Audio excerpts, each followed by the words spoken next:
那个时候台湾欠外国的钱很多，要靠茶叶、糖、樟脑去赚外汇。说段话已经挥汗如雨。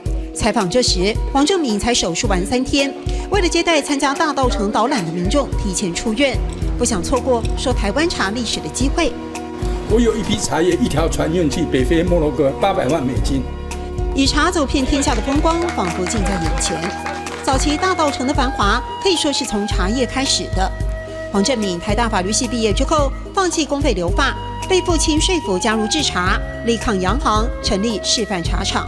因为茶叶老实讲，天地食人嘛，每一个地区的茶，新竹县跟苗栗县的茶都不会一样。在你们觉得说一样啊，看起来弄得有嘛，这个就是今天台湾糟糕的地方。台湾300多家有执照的茶工厂，如今只剩50-60家，在全世界350万吨的茶产量，比例占不到5%。跟上潮流，黄正明研究茶叶多用途的喝法、吃法，却始终忧心坊间进口茶混充台湾茶贩售，没有把关机制。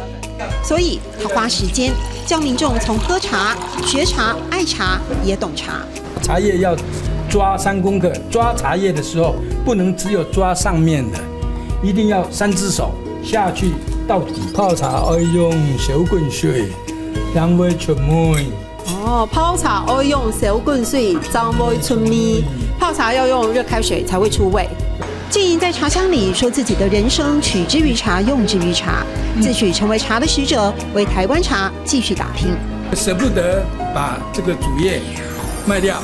黄正明先生的茶人茶话茶事，其实正记载了近代台湾茶的历史，同时也感受到强烈的使命感和启示。泡茶要用小滚水，让味出味。泡茶要用小滚水，让味出味。